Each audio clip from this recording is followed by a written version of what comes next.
علی آلک و اصحابک یا نور اللہ نویت سنت الاعتکاف صلو علی الحبیب الصلاۃ والسلام علیک یا رسول اللہ وعلی آلک و اصحابک یا حبیب اللہ۔ پیارے پیارے اسلامی بھائیوں، نبی پاک صلی اللہ تعالیٰ علیہ وسلم پر درود پاک پڑھنے کے بے شمار فضائل و برکات ہیں۔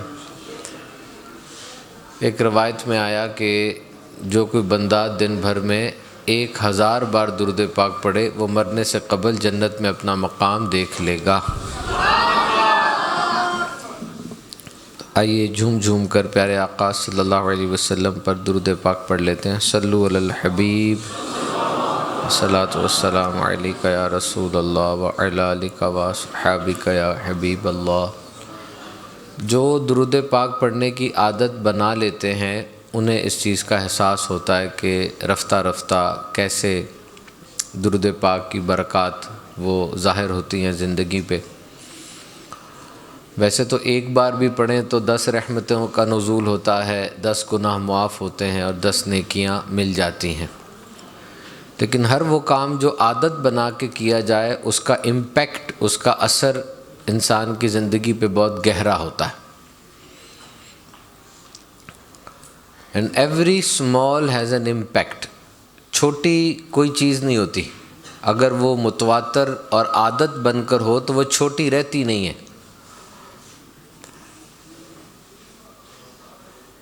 اثر اسی چیز کا ہوتا ہے جو عادت ہو۔ کچھ لوگوں کی زندگی میں موڈ اور جذبات ہوتے ہیں، موڈ بن گیا تو کام کر لیا، جذبات ابھر گئے تو کام کر لیا، ورنہ بیٹھے رہے۔ اور اس کے مقابلے میں بات ہوتی ہے عادت کی۔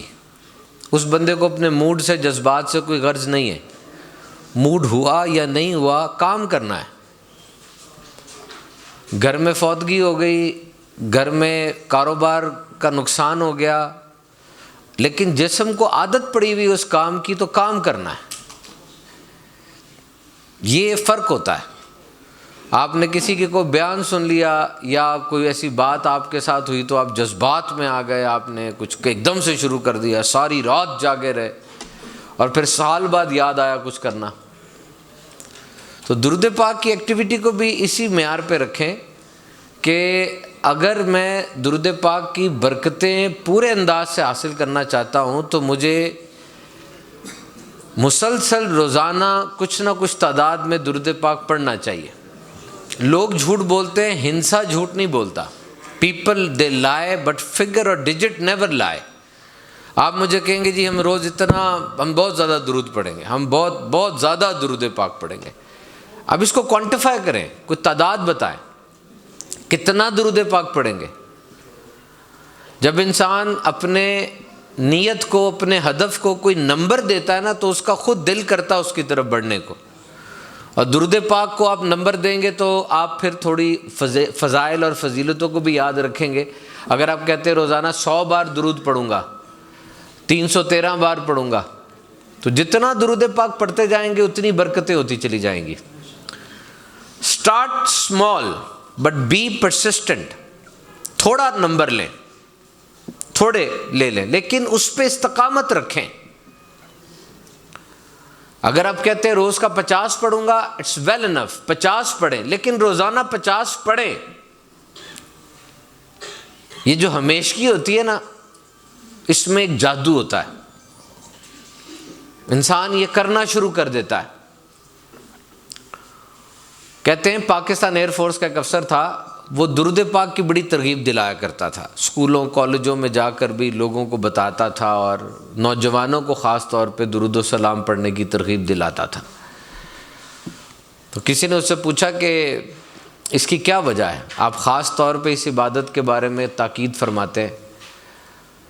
تو وہ کہنے لگا کہ میرے زندگی میں کافی مسائل اور مشکلات آ گئیں اور میں نے درود پاک پڑھنا شروع کیا،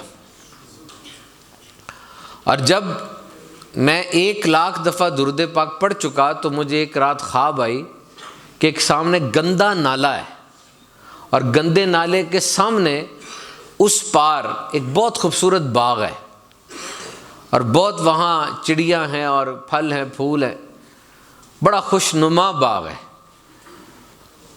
تو میں نے جو گندا نالا پار کیا وہاں جانے کے لیے، تو جیسے میں نے گندا نالا پار کیا، پیچھے کا دیکھتا ہوں کہ وہ گندا نالا ختم ہو گیا، اس کی جگہ بڑا ہی صاف پانی بہہ رہا ہے جس میں مچھلیاں اور پتھر بھی نظر آ رہے ہیں۔ اچانک مجھے آواز آئی کہ یہ گندا نالا تیرے گناہ تھے، اور درود پاک کی برکت سے تیرے گناہ تیری نیکیوں میں بدل دیے گئے۔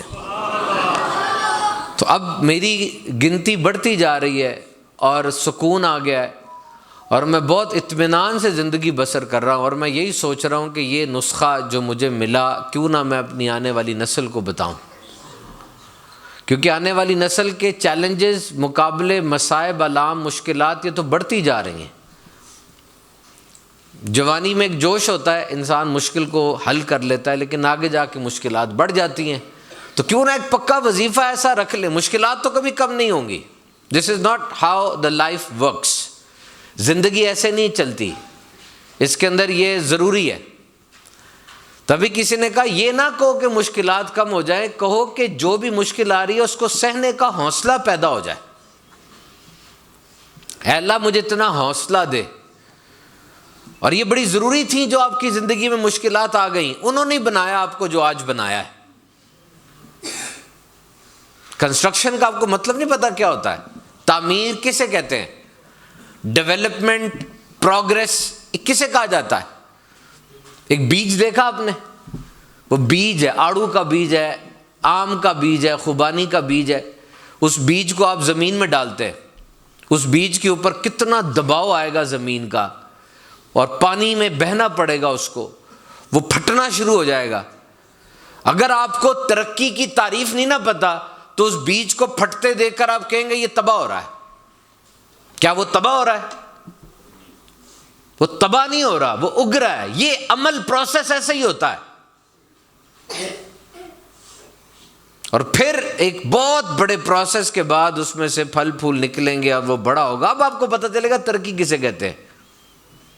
جس طرح آپ کی زندگی میں آپ کے والد صاحب نے آپ سے کہا کہ صبح اٹھو، اسکول جاؤ، جامعہ جاؤ، پڑھو پڑھو پڑھو، صبح اٹھنے کو دل نہیں کرتا، پھل کھانے کو دل نہیں کرتا، صبح دودھ پینے کو دل نہیں کرتا، مشکل سے بیگ اٹھا کے جا رہے ہیں۔ لیکن جب 10 سال گزر جاتے ہیں، بعد میں آپ پریکٹیکل لائف میں آتے ہیں، آپ اپنے باپ کے احسان مند ہوتے ہیں کہ اس نے مجھے پڑھا دیا، شکر ہے، میرا دل نہیں بھی کر رہا تھا، پڑھا دیا۔ تو یہ کمفرٹیبل انسان اس میں رہتا نہیں ہے، لیکن یہی کمفرٹ زون جو ہے انسان کے لیے لیتھل ہوتا ہے۔ تو درود پاک کو جب آپ عادت بنا لیں گے، یہ مشکلات یہ حل بھی ہو جائیں گی اور ان کو سہنے کا حوصلہ بھی پیدا ہوگا۔ ڈاکٹر اقبال ایک بہت مشہور مفکر اور شاعر مشرق گزرے، انہوں نے بھی یہ بات کہی کہ میں نے بھی درود پاک پڑھنا شروع کیا۔ جب ان سے پوچھا گیا تھا کہ آپ نے بھی لاء کی تعلیم حاصل کی، دیگر بھی بہت سے لوگ ہیں جنہوں نے قانون کی تعلیم حاصل کی، اور آپ بھی شاعر ہیں، بہت سے اور لوگ بھی شاعر ہیں، تو آپ کو اتنا بلند مقام جو ملا، آپ شاعر مشرق بن گئے اور اتنا آپ کو مقام ملا، اس کی وجہ کیا ہے؟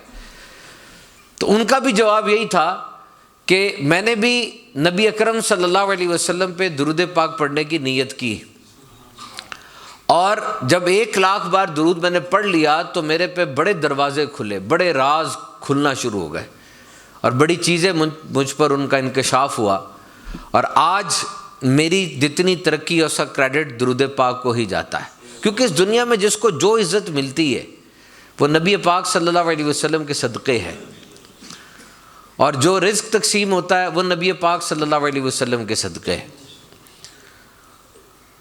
ایک بندہ شام کی مسجد میں نماز پڑھ رہا تھا، پیچھے 2 مجذوب باتیں کر رہے تھے۔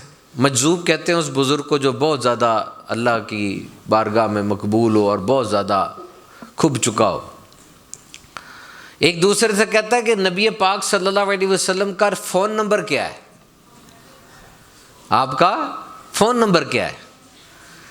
تو دوسرا کہتا ہے تجھے یہ نہیں پتا؟ سنہری جالیوں کے سامنے تصور باندھ کے ادب اور شوق کے ساتھ درود و سلام پڑھو، یہ آپ کا فون نمبر ہے۔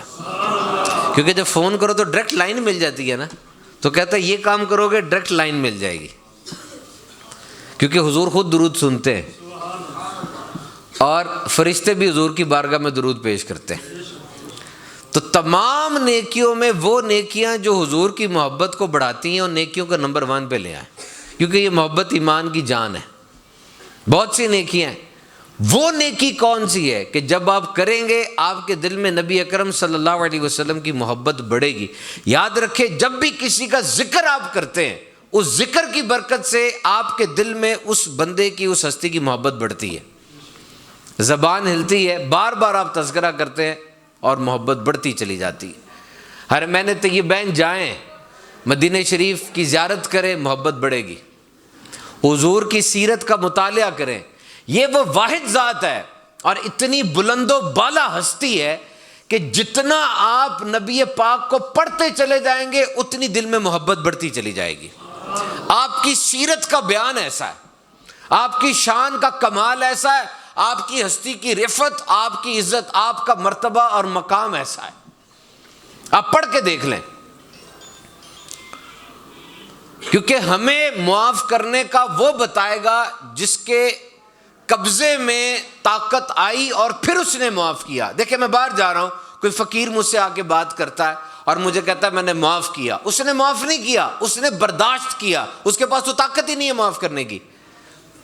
معاف وہ کرتا ہے جس کے پاس طاقت ہوتی ہے، سزا دے سکتا ہے، پھر معاف کرتا ہے۔ اور ہمیں معافی کا وہی سکھائے جس کے پاس طاقت آئی ہو اور اس نے معاف کیا ہو۔ ہمیں جنگ کا وہ بتائے جس نے میدان جنگ میں شجاعت اور بہادری کے جوہر دکھائے ہوں۔ ایک ایسا انسان جو موٹے شیشوں کے پیچھے بیٹھ کے سردیاں گزار دیتا ہے یا ٹھنڈے کمروں میں بیٹھ کے گرمی گزارتا ہے، وہ کبھی گرمی اور سردی کا اصل حال نہیں سکھا بتا سکتا۔ میدان میں آ کے جس نے اس گرمی کو سہا ہے، جس نے سردی کے وہ تھپیڑے دیکھے ہیں، وہی بتا سکتا ہے کہ ان سخت حالات کا مطالعہ اور مقابلہ کیسے ہوگا۔ اور باپ اچھا کون ہوتا ہے، یہ وہ بتائے گا جس نے اپنی اولاد کی بہترین تربیت کی اور کر کے دکھائی ہے۔ ہمدردی، عفو درگزر۔ اچھا شوہر کیسا ہوتا ہے یہ کون بتائے گا، جس کی خود بیویاں ہوں گی اور اس کا مثالی کردار بھی ہوگا۔ تو یہ ساری باتیں سننے کے بعد اب آپ دیکھیں ہم کنفیوز کتنے زیادہ ہیں۔ How we are confused now a day. What is your ideal? مجھے آپ بتائیں، آج اتنی بڑی تعداد وہ یونیورسٹیوں میں ہے، نوجوان ہے، ان کا آئیڈیل کون ہے؟ سارا پیسہ کس طرف لگ رہا ہے؟ آپ نوجوان کو کھڑا کر کے پوچھے وہ کس کو فالو کر رہا ہے، کس کے پیچھے چل رہا ہے؟ کسی اداکار کے، کسی کرکٹر کے، کسی گانے والے کے؟ اسی کو سوچتا ہے، اس کے موبائل میں بھی وہی ہے اور اسی کو دیکھتا رہتا ہے، اس کی نئی فلم کا انتظار کر رہا ہے، اس کے نئے میچ کا انتظار کر رہا ہے۔ یہ اس کی زندگی ہے۔ اس کو کھڑا کر کے پوچھ لو، سارے ریکارڈ بتا دے گا اس کرکٹر کے، اس ہیرو کی ساری فلمیں گنوا دے گا۔ کیا ان لوگوں کو آئیڈیل بنایا جا سکتا ہے؟ سوال یہ ہے، آئیڈیل کون ہوتا ہے؟ وہ جس کو انسان اپنا رہنما مان لے اور جیسا وہ کرتا ہے انسان کے جسم سے خود بخود ویسے ہوتا چلا جائے، یہ آئیڈیل ہوتا ہے۔ You copy. ایک لیڈر ہوتا ہے نا، وہ بیان کرتا ہے، لوگ کہتے ہیں بڑا زبردست بیان کیا تھا۔ ایک لیڈر ہوتا ہے وہ بیان کرتا ہے، لوگ کہتے ہیں اٹھو اور کرو جو اس نے کہا ہے۔ زبردست غیر الگ بات ہے، مانو جو بات اس نے کہی ہے۔